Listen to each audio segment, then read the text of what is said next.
Man, I was having a conversation with somebody about getting to the next level in life. And this person was quite frustrated, just letting me know, like, what is it? Like, what do I have to do to get there? I just want to see like what it looks like. I'm quite lost, like I don't know, what I need to do to get to that next level kind of thing. Like, what's the next course of action kind of thing. Like, I just want to see what is out there for me. And I was like, it's kind of like that game when you're playing Super Mario, all those kind of video games, and you don't get to see level 12 until you've passed level 1, 2, 3, 4, 5, 6, 7, 8, 9, 10, 11, 12. You don't get to see the end of it. You don't get to see level 12, okay, until you've passed those stages, you've passed those levels.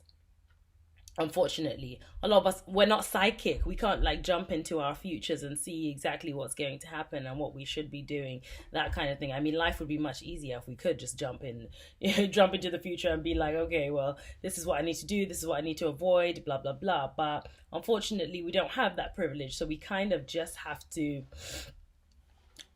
just start punching. You just got to start punching through life, like, and just going for it. I told this person, like, what happens when you're playing Super Mario, all these video games, and you don't press the controls.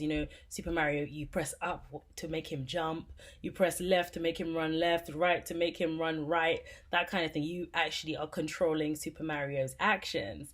But if you're not pressing anything on the controls, it just sits there. I think there's a driving one as well, and the car literally just stands there. It's stagnant. It doesn't move anywhere. And that's the kind of same thing with us in our lives as well. Like, if we're not actually actively going out there and doing stuff, like trying to make it to level 5, trying to make it to level 6, trying to make it to level 10, 11, whatever, we're just going to stand there.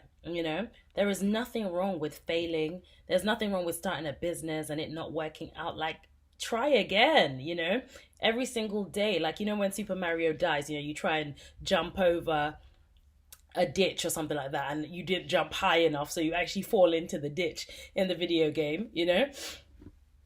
It's the same thing. Like, you just have to jump, you just have to take the leap, you just have to start that business, you just have to start knocking on doors, whatever kind of line of work you're in or career you're in. Like, you just have to start knocking on those doors if it's somebody that you need to get into contact with before you start doing your stuff or what have you. You've just got to take the leap and take the jump. Sometimes you will jump into a pit, but what does Super Mario do? What do all these video game characters do? They jump back up. You die and then it gives you another life, and then you jump back up and you're ready to start again. And that's kind of how we should be going about life, like not being afraid to keep going in the game. Don't be stagnant. Don't just not press anything because you died the time before. No, you've got to take those leaps and jump and collect those coins and things like that, as the Super Mario does. You've got to keep racing.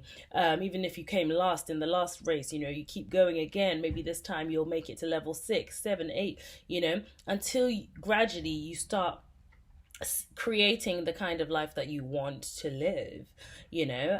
So I just want to encourage you all out there who's literally just going through something, battling through life, working on projects to better yourself, and even just being frustrated, like, where do I go? Do I turn left? Do I turn right? Kind of thing. Just keep punching your way through life, keep taking those leaps, keep collecting those coins, keep moving, and eventually you will climb further and further up, towards the end of the game, level 12, which is aka your paradise.